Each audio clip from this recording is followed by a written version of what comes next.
Hey guys, I am Bryson. You're welcome to my show, and today I want to find exactly how do you become a millionaire by making $15 an hour. How do you do it? How long does it take, okay? And this is advice by CNBC, and I want to see basically if I agree with it or if I disagree with it. And by the way, again, it's not about how much money you make, but it's about how much you keep, but to a certain level. Do you want to be making $15 an hour forever? Most likely no, okay? But let's find out what the advice here actually is, okay? Let's see exactly how things actually work here. Now, without further ado, guys, I post videos every single day, so you should also subscribe and hit the bell so you're notified, and top about also destroy the like button.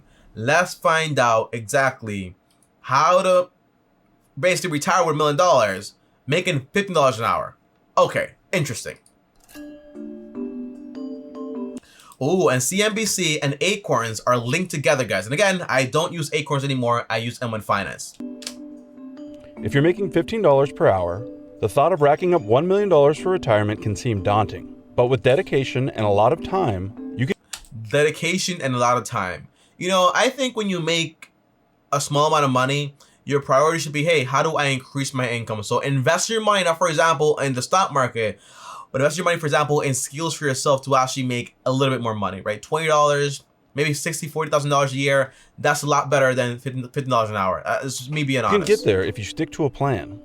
Most financial advisors suggest that you save 10 to 15% of your salary. But if your goal... Yeah, that's not gonna be doable, right? They say that, right? But it's because basically people tend to be very bad with finance, so at least you need to do something. But you know, I recommend anywhere from 10 to 25%. Now, if you make a lot of money, this amount, you can actually save around 50% or even more. Well, invest, right, 50% or more. But yeah, 10 to 25% is what I recommend. But 10 to 15% is still good, right? But it's not that great. To get to $1 million, the percentage you need to invest will vary drastically based on how old you are when you start. Yeah. What this means is basically, by the way, is that if you want to get there like fast, but you're already older, you're gonna have to basically live in a shed. But if you're younger, you can basically like do it, right? But then again, you don't have to make $50 an hour in America. You don't have to. NerdWallet crunched the numbers, and we can tell you exactly how NerdWallet, much of your income you'll need to tuck away if you make $15 per hour. Okay, how much? Just a few things to remember. These numbers assume that you have no money in your retirement plan, that you'll... Okay, and by the way, remember also, these numbers also assume that basically the market's gonna be just fine for the next like 30, 40 years, and by the time you actually retire, there's not gonna be a market downturn, okay? And I wonder if it also assumes that you're gonna buy a home to lower your rent costs and all that stuff. Like, what else does it assume? You have an emergency account? You know, it's a lot of things you need to pay for that $15 what is it, an hour isn't really gonna help you that much. You'll get 6% return on your investments. 6%? Wow. You can get more than that. A lot more than that. Like between 8 to 10%. Very, very, very conservative. And that you will retire at age 65. The math also does not account for potential... By the way, guys, remember, right? Since we're getting like all analytical here, 65 you retire, but also the life expectancy rate is around 75. So you retire 65 with $1 million, but you gotta spend it all before you're 75. Just kidding, right? But yeah, I don't like this plan at all. I don't like it so far. I don't like it. Pay increases, employer matches, inflation, or any of the curveballs that life may throw at you. Also, this doesn't include inflation, because, you know, 2-3% inflation means that $1 million in 30 years or 45 years of investing is not really going to be worth $1 million. So also keep that in mind, guys, okay? Keep that in mind. So plan accordingly. Let's get to the numbers. A full-time job making $15 per hour works out to about $30,000 per year. You'll need to... Wow, $30,000 per year? Is that true? Is that true? So, okay, $15 an hour times 40, right? That's $600 times basically 4. That's around $2,400. Well, let's do the correct math here, right? We have $15 an hour times 40 hours a week, multiplied by 52 weeks in a year. That's around $31,000. However, do you get any weekends off, right? Do you get any breaks? Like, what's going on here, right? Vacation time? Like, what's going on with that, right? But look at this, right?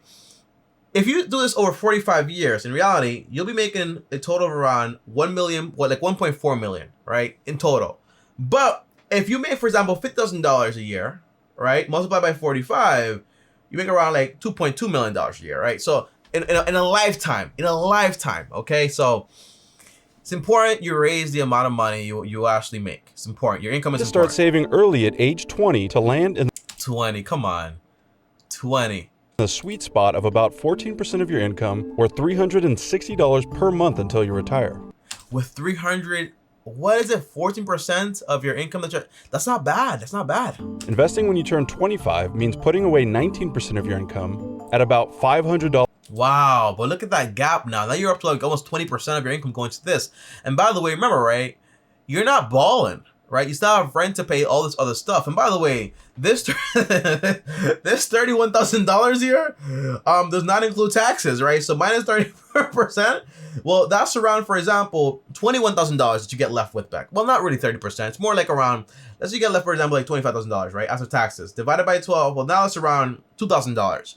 Minus what you actually put in, let's say, $1 a month, or over $6. Yeah, $500 minus $500 minus your rent, but maybe, for example, $1,000 minus your car, all this stuff. Like, it's very hard. Like, it's possible, but would I want to do it? The answer is no. Again, you gotta increase your income. You gotta increase your income. $1,000 per year will set you up to retire with $1 million. Wow. A 30-year-old getting serious about retirement would need to save around $700. Guys, this is very hard to do, right? This is a fun video to watch, but it's not really that doable, okay? When I'm done with this video, I'll tell you how to do it the correct per way. month, or close to $8,500 annually. That can still be doable at about 27% of your salary. 27% of your salary. No, it's not really that. Again, taxes, right? Expenses, rent. You have shelter, groceries, transportation, and also utilities. Very hard. Like, you're literally pinching pennies. Like, at some point, you can cut, but you're going to start bleeding with this budget. If you wait until you're 35, it will take about $1,000 a month. Bro, that's like half your income. That's crazy. Or 38% of your salary. They say 38%, but again, not including taxes. Straight into savings. In your 40s, the numbers get much steeper.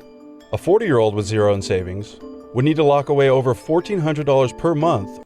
Guys, like, where are you living? You know what I'm saying? Like, or where do you live? $17,000 per year, foregoing more than half of their earnings. Guys, no, more than half of your earnings because there's taxes, man. That leaves almost no room for taxes or expenses. Yeah. Starting younger lets you take advantage of the power of compound interest. That means you get returns on the money you invest, and even better, returns on your returns. Yeah, exactly. So if you're still wondering when you should start saving, now you start. The answer is now. All right, guys, so overall, that's this video. You know, tell me, what do you think here? Is this good advice? Is it bad advice? The answer is, the idea that you want to make a plan around making $50 an hour for the rest of your life, the answer is that's a terrible idea. I don't like it, okay? If you make right now $15 an hour, by the way, I had a call with someone yesterday, I think it was yesterday or the day before yesterday. So tell me, I work at Home Depot, and I make $15 an hour. And I want to keep working here for a while, right? But the answer is, again, the core idea is, hey, no, it was a security guard, his name was Wang. He said, time I work here, I make $15 an hour, but I want to make more money, right? Again, use that money not for investing, but to raise your skills. Once you raise the skills, you can actually make more money out there. There are so many trade jobs, licenses, or degrees to actually help you earn more money. You get paid in life by what you know, not what you want. Nobody cares what you want, right? It's about what you can actually provide. Okay, so if you can provide a valuable service, you will get paid more money. That's how it works, right? So the idea of making a plan on a $15 basic salary, not good. Okay, not good. Okay, so my advice would be this, right? If my name is Tommy Bryson and I make $15 an hour, what would I be doing right now? The answer is, well, first of all, I'll get a second job. Third of all, I'll use that money to then go ahead and say, hey, I need to get a skill. So either that's college, a license, a trade job, whatever it is. I might become a nurse. Nurses make a lot of money, but that's not really my talent. But again, find something you like, you enjoy, to make you money also. That way you're good to go. And also something you're good at, okay? On top of that, something that's actually challenging a little bit to stay interested. But overall, find a skill that makes you a lot of money. Once you get that money, now you're making 50,000, 60K, or 40K. Now that's a lot more money. Now we have time to go ahead and say, hey, I'm going to go ahead and now start investing more money into my Roth IRA, also my 401k and so on. But on top of that, save for emergencies, right? 6 months to 3 months. Start investing 10 to 25%. If you have kids, an extra 5%. That's where the extra 5% comes into play. And that's about it, okay? But on top of that, also save money for buying a home, like 10, 20% of the down payment. That way, once you buy this home, you get a 15-year mortgage, you pay it off in full, fast as possible, 7 to 10 years. Once that's done, now your expenses are very, very, very low, meaning, hey, you can invest more and more money, retire a lot faster, and so on and so on. But the idea of, hey, I'm gonna make it work with this amount of money, how do you have fun? How do you have a life? And what's the point to retire with at 65 with $1 million if it's not even worth that much by that point? On top of that, if you're potentially gonna die by the time you turn 75, okay? Do I like those odds? The answer is no. So that's why I say what I say. Great little video for like great examples, but not a video that I actually want to practice about, okay? On top of that, okay, you can get better returns at around 10 to 8%, a lot better, okay? So 6% is very conservative, very, very conservative, but 8 to 10% is a lot better. And 12% is just very optimistic, okay? That's the idea. Now, guys, I'll see you guys tomorrow. Thanks for watching. And by the way, if you want some resources, go to savingsgoalcalculator.gov, and you'll find there it says, hey, how much do I need to invest per month to get to my goal? That we know exactly how much you need to invest in everything. On top, I also use compound interest monkey calculator. That way, it helps you also compound your money over time. When it comes to investing, I use M1 Finance, link down below. But again, get a skill. Go on YouTube to Labor Statistics and find out, well, not YouTube Labor Statistics, but go on the website, Labor Statistics, to find out the best degrees and best careers out there to earn more money. That's the over idea, guys, okay? I'll see you guys tomorrow. Thanks for watching. As always, like, subscribe, hit the bell, shit notified. On top of that, if you want to call me, well, join me on my third channel, link down below, and schedule a call where I call you from Monday to Friday. And by the way, also, my other channels are linked down below where I post there every single day also. On top of that, also, follow me on Instagram, Bryson. And before I go, guys, thanks for watching, and as always, peace.